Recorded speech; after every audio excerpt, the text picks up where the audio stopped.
Loh, kok dapatnya itu? Oke, ya. Hari ini kita akan bahas tentang sistem reproduksi manusia ya. Ngelanjutin.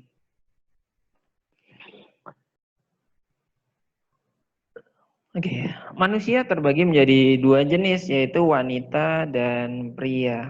Gitu ya, wanita dan pria. Ini ngomongin tentang kelamin ya, bukan kejiwaan. Kan ada kejiwaan yang wanita tapi seperti pria gitu ya, tomboy. Terus ada yang pria seperti wanita, kemayu gitu ya. Tapi tetap alat kelaminnya adalah alat kelamin pria dan wanita. Kecuali kalau dia melakukan operasi kelamin ya. Nah, bagian kiri itu adalah wanita. Bentuknya seperti itu. Nanti kita akan bahas bagian-bagiannya apa aja. Lalu pria juga sama. Secara garis besar seperti itu. Untuk bagian detailnya nanti kita akan bahas. Nah, yang pertama kita akan bahas itu adalah pria dulu ya. Wanita dan pria sama-sama memiliki alat reproduksi yang berguna untuk membuat keturunan. Jadi meneruskan keturunannya.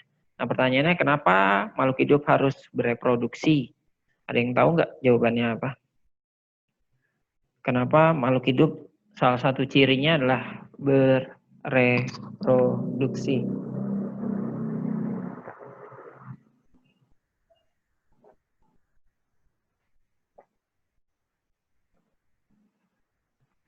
Mungkin ada yang tahu? Atau ngasih alasan kenapa ya manusia itu bereproduksi? Fungsinya buat apa sih? Membuat keturunan?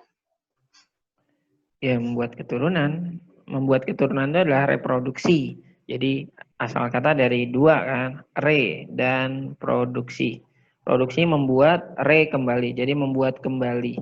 Nah, pertanyaannya, tujuannya buat apa?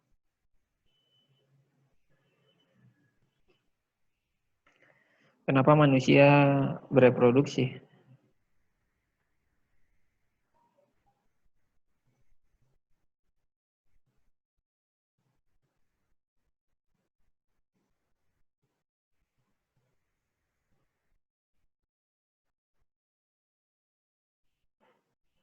Kira-kira buat apa? Yuk, bantu dong, bantu.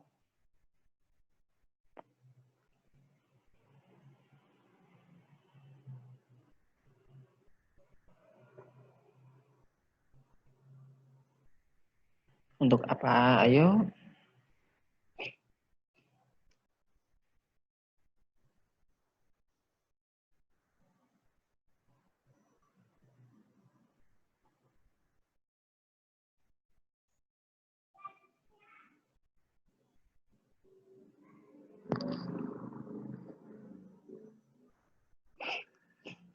Yuk, ada yang punya ide?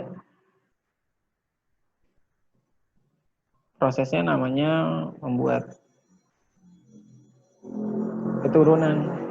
Tapi apa tujuannya? Sebelum kita masuk. Supaya tidak punah? Supaya tidak punah. Betul. Jadi makhluk hidup itu melakukan reproduksi, fungsinya adalah untuk mempertahankan populasinya. Jadi semua makhluk hidup itu fungsi dari reproduksi adalah mempertahankan populasinya dengan cara macam-macam ya. Jenis reproduksi kan macam-macam, ada yang vegetatif, ada yang generatif. Nah, salah satunya kalau manusia ini namanya adalah generatif untuk mempertahankan populasinya. Nah, zaman sekarang banyak sekali yang memang jadinya berpikir ya, wah manusia udah terlalu banyak nih gitu. Jadi gue nggak usah reproduksi lah gitu. Nah, Kak bisa nggak sih kalau misalnya cuman cewek aja gitu? Misalnya saya cewek tapi saya nggak mau kawin, tapi saya mau punya anak, boleh nggak? Atau bisa nggak? Bisa ya, dengan menggunakan apa namanya inseminasi buatan. Jadi memasukkan sel sperma ke dalam rahimnya, atau lebih tepatnya disuntikan di apa namanya tuba falopinya. Jadi di daerah sini. Gitu. Ya, kalau pria ya agak susah ya, karena yang bisa mengandung itu hanya wanita saja. Oke, kita akan bahas yang pertama, yaitu kalian boleh siapkan alat tulisnya ya. Hari ini kita akan mencatat. Jadi materinya mencatat, nanti materinya saya kirimin, tapi tidak ada catatannya. Nanti videonya saja yang kalian bisa lihat berulang kali untuk mendapatkan catatan yang udah ada. Oke. Yang pertama, kita ngomongin tentang alat reproduksi pria dulu. Nah, alat reproduksi pria di sini terbagi menjadi beberapa macam. Ya, ada beberapa bagian. Yang sebelah kiri dilihat dari samping, ya, dilihat dari samping. Jadi ini ada namanya skrotum. Skrotum itu adalah kulit yang digunakan untuk melindungi testis. Nah, gitu. Di dalamnya ada namanya testis seperti bulatan, seperti itu. Nah, di testis ini ada bagian yang disebut namanya epididymis. Nah, ini ada salurannya. Salurannya nanti akan ke atas yang disebut namanya vas deferens. Nah, di sini ada namanya tulang panggul, tapi kita nggak bahas itu. Terus nanti dia akan melingkar, memutar, masuk ke sini.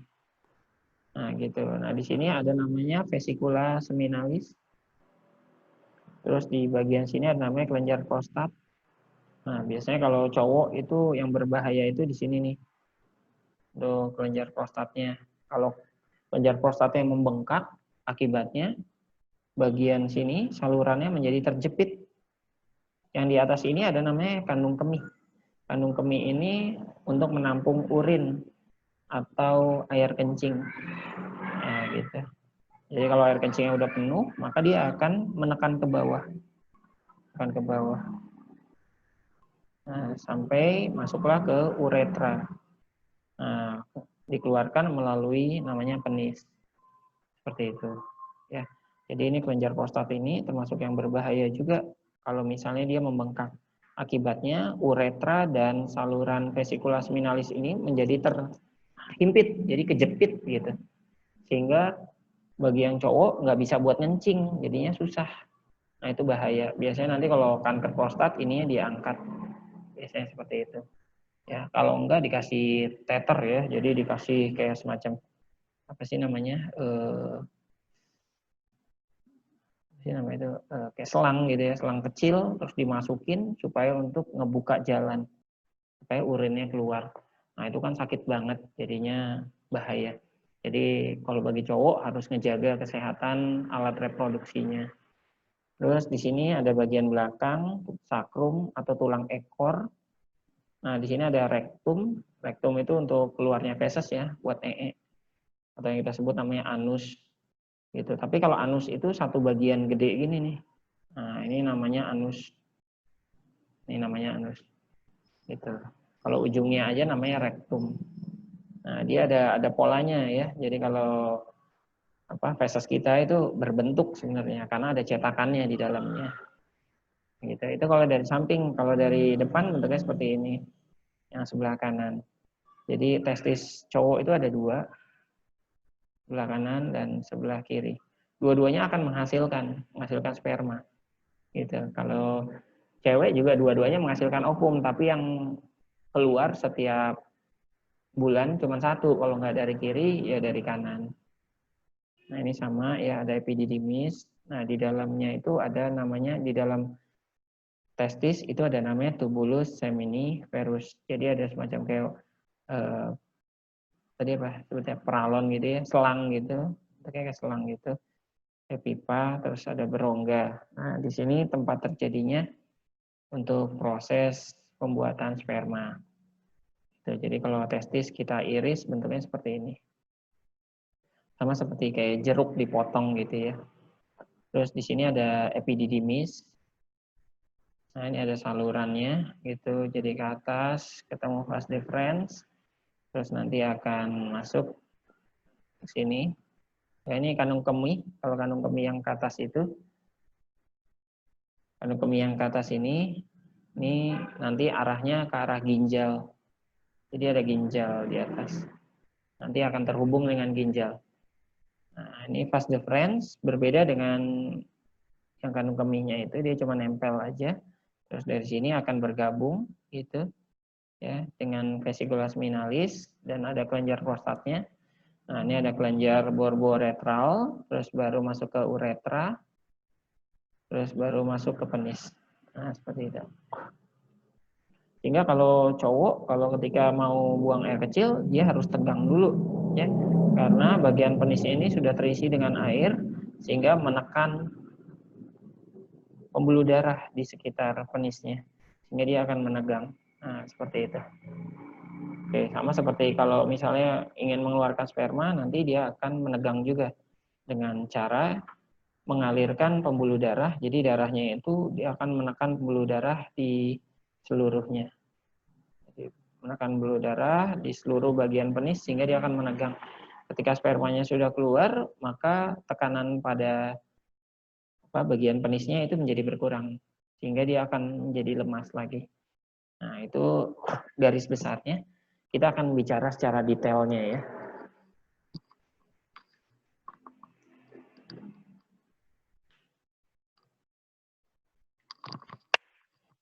Oke, secara detailnya kita akan bahas satu persatu dari bagiannya. Oke, yang pertama ini adalah urutan alat reproduksi pria. Dimulai dari testis dulu. Jadi ada namanya testis, terus epididymis, ada vas deferens, vesicula seminalis, baru masuk ke uretra. Uretra nanti dikeluarkan melalui penis. Nah, gitu ya. Tapi ini salurannya, urutannya seperti itu. Oke. Sudah? Kita akan bahas selanjutnya, yaitu tentang bagian alat reproduksi manusia dimulai dari skrotum ya. Skrotum itu adalah kulit bagian luar yang berfungsi untuk melindungi testis.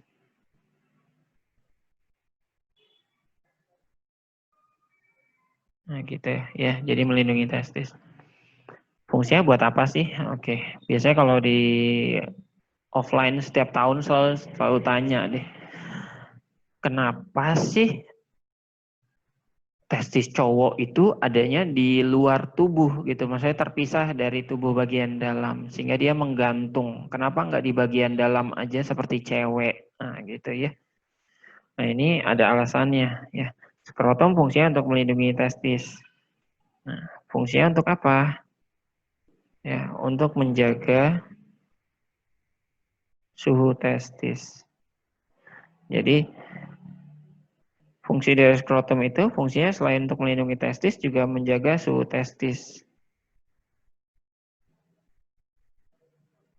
agar lebih rendah dari suhu tubuh. Nah, ini penting banget. Ya, buat cowok ini harus dijaga. Kalau buat cewek ya, ini harus tahu supaya nanti kalau udah punya pasangan, ini tetap harus dijaga. Karena testis itu adalah tempat untuk memproduksi sperma. Jadi kalau mau spermanya bagus, sehingga mudah punya anak, keturunannya juga bagus, gitu. Karena spermanya juga sehat, maka testisnya harus dijaga. Dengan cara apa? Menjaga agar suhu pada skrotum ini lebih rendah daripada suhu tubuh. Bagaimana caranya, Kak? Yang pertama, hindari celana yang ketat. Gitu. Jadi kamu jangan pakai celana yang ketat. Nah, itu nggak boleh.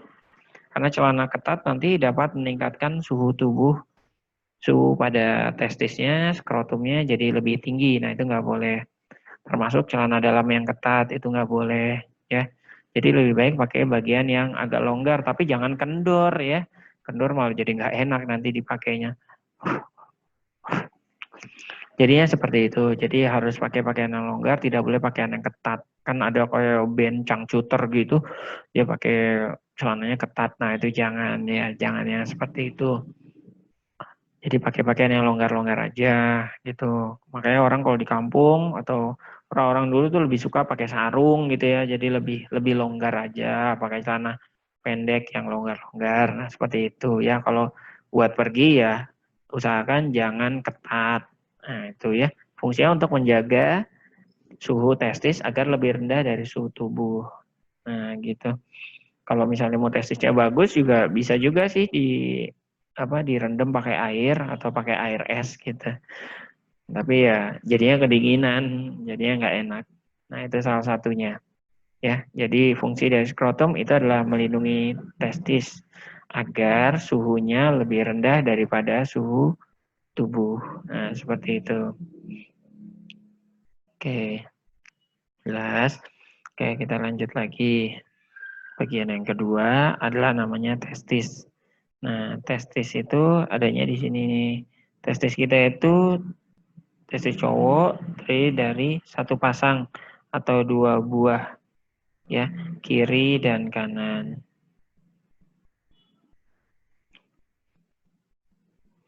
Oke, saya hapus dulu lagi. Dua buah yaitu kiri dan kanan.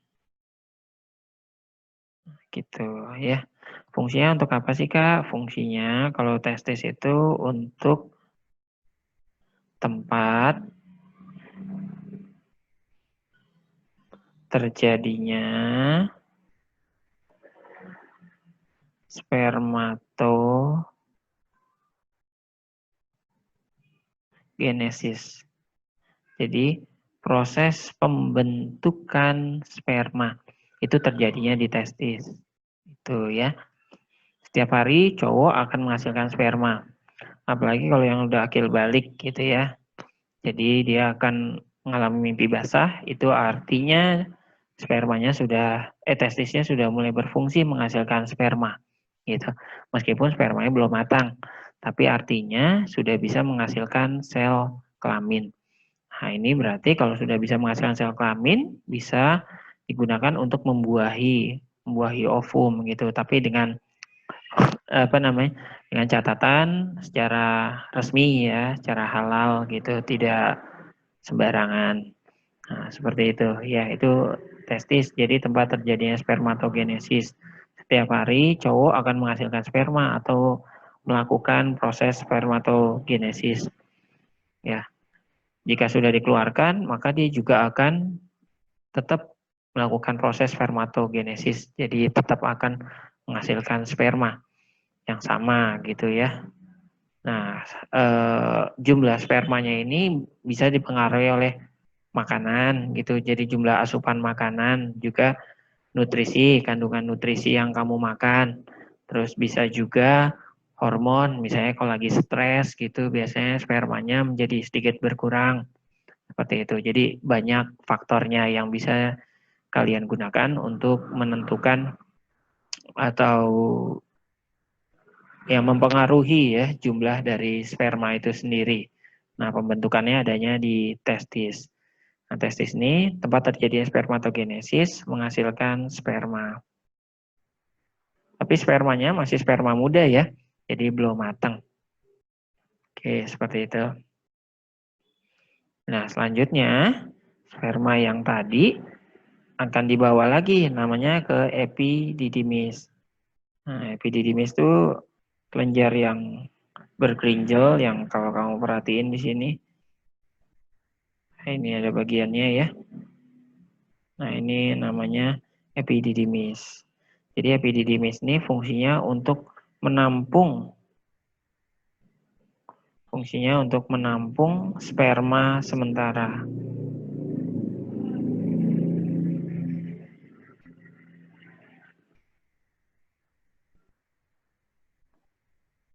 Jadi setelah sperma dibuat, maka akan ditampung di dalam epididymis.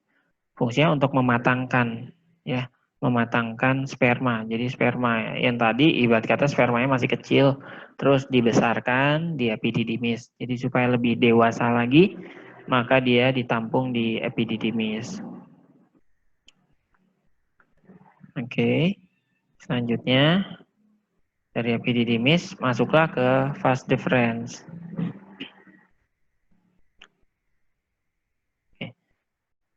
Fungsi dari vas deferens itu sendiri, tadi kan sudah matang ya. Lalu vas deferens ini fungsinya membawa sperma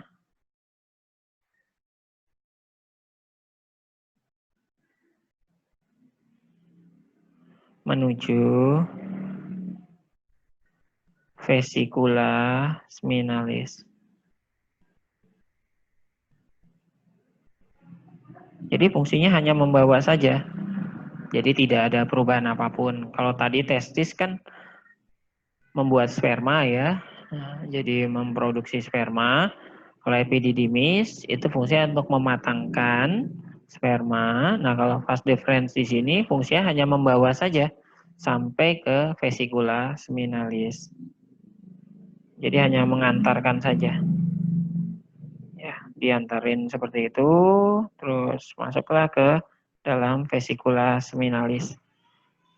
Di belakang yang tadi kita udah bahas di awal.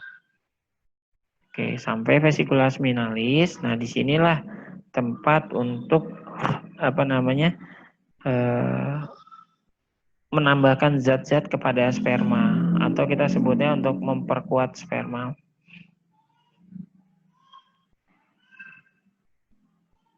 Ya, banyak yang ditambahkan untuk memperkuat sperma. Jadi yang ditambahkan itu ada nutrisinya, terus ada cairannya, biasanya bersifat basah gitu kalau sperma gitu. Kenapa bersifat basah? Karena di dalam vagina itu sifatnya cenderung asam. Jadi untuk menetralkan ketika masuk supaya tidak mudah rusak gitu ya. Jadi ini ada nutrisi dan cairan-cairan basah lainnya yang fungsinya untuk memperkuat sperma agar bisa berenang ya, masuk ke dalam rahim wanita dan sampailah ke tuba falopi untuk membuahi ovum. Nah, seperti itu. Nah, di sini vesikula seminalis juga akan bergabung dengan kelenjar prostat. Jadi kelenjar prostat juga ikut menyumbang cairan untuk memperkuat sperma. Nah, gitu ya. Dia biasanya mengeluarkan cairan sih, cairan basah gitu. Terus selanjutnya satu lagi ada juga kelenjar yang satu lagi namanya kelenjar Cooper juga sama. Jadi untuk mengeluarkan cairan untuk memperkuat sperma. Oke, itu vesikula seminalis. Terus selanjutnya ada kelenjar prostat yang juga sama untuk memperkuat sperma. Kelenjar Cooper juga sama ya. Terus selanjutnya uretra. Nah, uretra ini adalah saluran keluar dari sperma. Selain untuk sperma, uretra ini juga digunakan untuk saluran keluarnya urin. Nah, jadi salurannya cuma satu nih, sama urin dan sperma, salurannya sama. Jadi bagi cowok, makanya kalau habis kencing itu harus dibersihkan dengan baik. Karena apa? Karena saluran sperma dan saluran urin ini sama. Jadi jangan sampai spermanya itu bercampur dengan urin. Nah, ya, jadinya kotor, jadinya nggak baik. Gitu. Ya. Jadi sperma itu harus murni, bersih, tidak boleh bercampur dengan urin. Karena itu urin itu dikeluarkannya harus sempurna, tidak boleh ditahan-tahan. Terus yang kedua, dia harus dicebok dengan bersih supaya tidak ada sisa di kepala glans-nya situ. Jadi ujung dari penisnya itu nggak boleh ada sisa urin. Nah, begitu juga kalau sperma ya. Jadi harus ketika keluar harus dibersihkan juga supaya tidak menjadi kotor kelaminnya. Itu namanya uretra. Nanti selanjutnya belajar tentang apa namanya ekskresi ya di kelas 8 waktu itu pernah belajar ya ekskresi. Nah itu ada namanya ureter. Jangan sampai kebalik ureter dengan uretra. Kalau ureter ini adalah dari ginjal di kelas 9 ya, saya lupa kalau 2013. Dari ginjal menuju ke kandung kemih.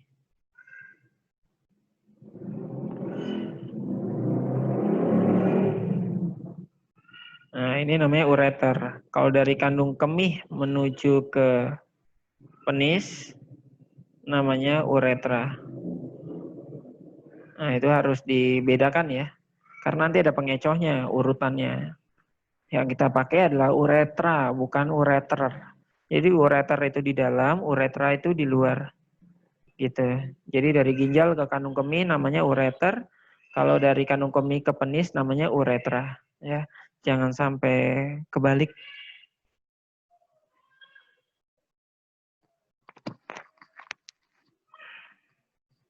Nah ini ada proses pembentukan sperma yang disebut namanya spermatogenesis. Nah sebelumnya kita udah belajar nih tentang spermatogenesis. Ya ini saya jelaskan di bagian sebelah kanan. Nah ini namanya spermatogenesis. Yang pertama dari sel primordial dulu. Sel primordial ini adalah sumber dari sel kelamin. Gitu. Jadi biangnya sel kelamin disebut primordial karena dia perintis asal mulanya sel kelamin. Jadi dari sel primordial ini nanti dia akan melakukan mitosis ya menjadi namanya spermatogonium. Nah, ini bagian ini disebut sebagai spermatogonium. Nah, spermatogonium ini akan membelah secara mitosis menjadi spermatosit. Spermatosit akan mengalami meiosis pertama menjadi spermatosit.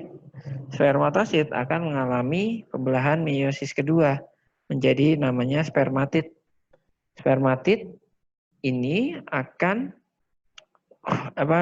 berdiferensiasi, berubah menjadi namanya sperma. Nah, sperma ini yang dihasilkan di testis. Nah, nih, ya. Jadi kita sebutnya bayi sperma gitu ya. Ini di testis.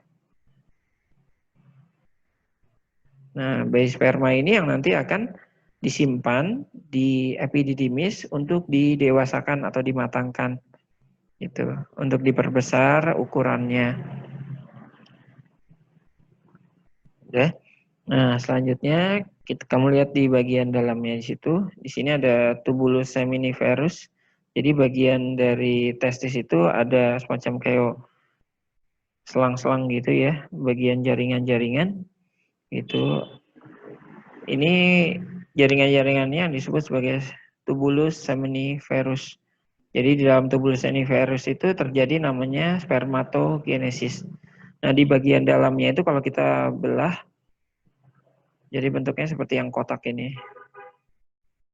Nah, gitu. Oke. Jadi dari situ kamu perhatiin ini ada bentuk-bentuk sperma. Ya. Spermanya ini menjadi matang. Nah, ini jadi matang. Seperti itu. Nah, nanti akan dimasukkan ke dalam epididymis. Ya, seperti tadi. Dari epididymis baru dibawa oleh vas deferens.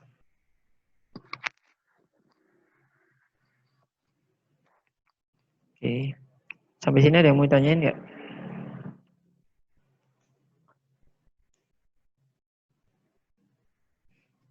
Nggak ada Enggak, ya? Kak. Oke.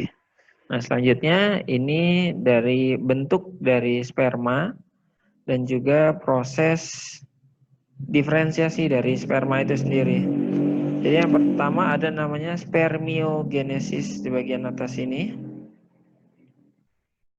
Ini ada bagian-bagiannya. Jadi sperma itu bentuknya seperti itu. Kalau kita lihat sih kayak kecebong gitu. Ya. Ini ada apa namanya? Bagian kepalanya, head. Itu ada namanya akrosom. Ya, isinya di dalam ini adalah DNA yang berfungsi untuk pembentukan dari sel-sel dan inti sel gitu ya. Dan juga nanti kalau dia disusun kembali akan membentuk namanya protein. Terus di tengahnya sini ada namanya mitokondria. Mitokondria ini fungsinya untuk penghasil energi. Ya, kalau di dalam sel, mitokondria itu disebut sebagai pabrik energi. Jadi kalau nanti di SMA ada energi itu disebut sebagai ATP. Jadi pabrik ATP itu adanya di mitokondria. Oke, nah selanjutnya di bagian belakangnya ini ada namanya ekor. Nah, ekornya. Oke, ini ukurannya 50 mikrometer. Ya, mikrometer itu 10 pangkat min 9 meter. Jadi kecil sekali. Ya, kecil sekali mikrometer itu. Nah, dari sini kita akan bahas selanjutannya untuk perubahan dari tadi ya, di atasnya itu ada namanya spermatid menjadi sperma. Nah, ini. Oke. Ini fase masih spermatid. Terus berubah lagi menjadi akrosom dan mulai terbentuk ekor.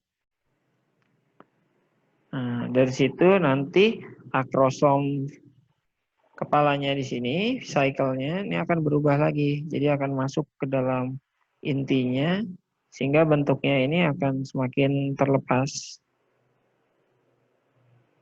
Sehingga makin lama di sini akan mulai terbentuk ya. Jadi bagian mitokondrianya ini akan mulai kebentuk. Itu, dan di sini ada namanya residual bodies, itu artinya adalah badan yang dibuang, sisanya yang tidak terpakai. Nah, setelah itu baru dimatangkan. Nah, ini baru namanya mature spermatozoon. Nah, proses dari Golgi fase sampai kepada mature fase ini terjadinya di epididymis. Nah, setelah dia matang jadi mature spermatozoon, baru dibawa lagi oleh vas deferens menuju vesicula seminalis. Ya, jadi itu proses perubahannya.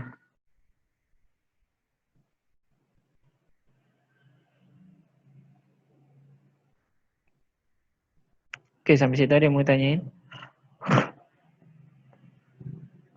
Nggak ada. Oke, kalau nggak ada, di sini saya ada sedikit video ya untuk memperjelas, bukan memperjelas ya, untuk menambah pengetahuan tentang proses pembentukan sperma.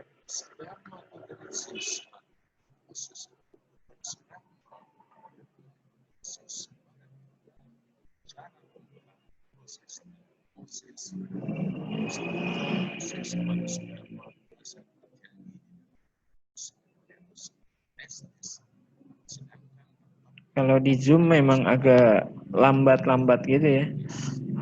Oke. Nanti hasil rekamannya kalian boleh lihat, itu lebih lancar lagi ya.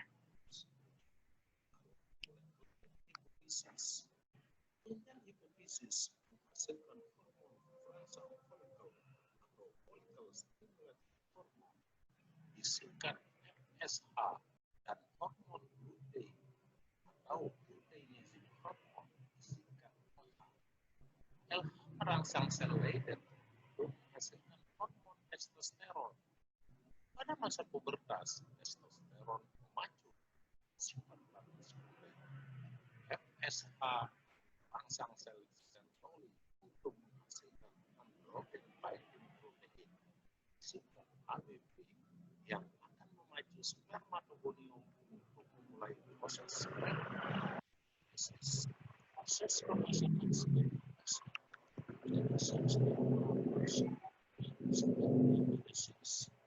Spermatogenesis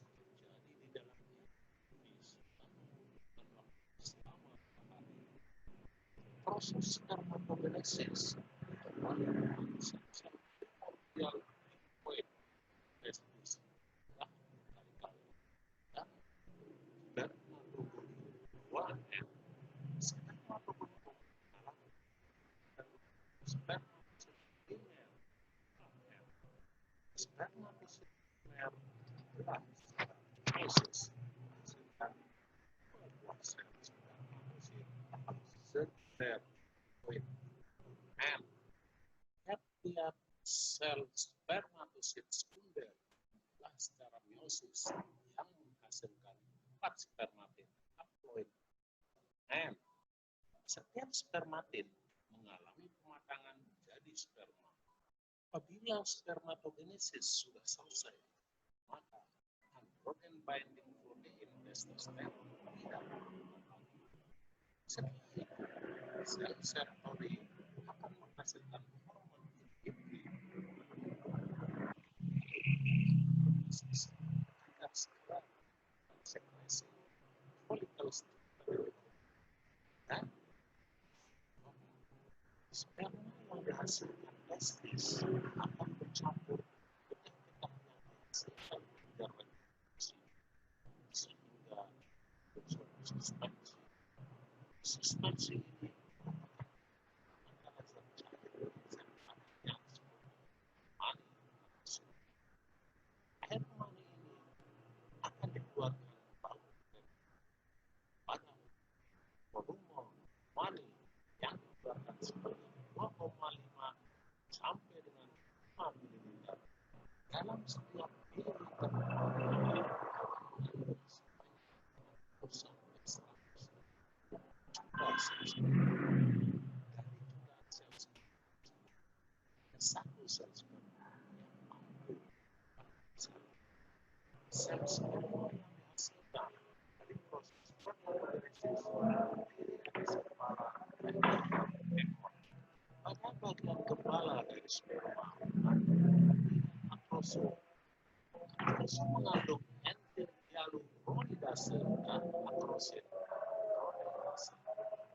Enzim ini dibungkus lapisan struktur bagian tengah leher sperma mitokondria sebagai penyelenggara untuk membuatkan sel sperma.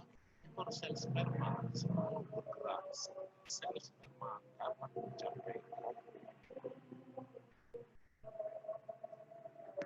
Oke, itu terakhir ya. Selesai. Sampai sini ada yang mau tanyain?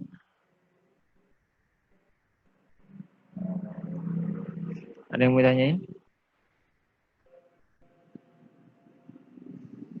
Tidak, Kak. Ada. Oke. Ini terakhir slide-nya. Oke, kalau nggak ada berarti selesai. Ada beberapa info yang mau saya sampaikan. Mudah-mudahan waktunya masih cukup. Yang pertama, untuk kalian anak SMP itu bisa konsul tugas kalau misalnya dikasih tugas yang susah sekolah tentang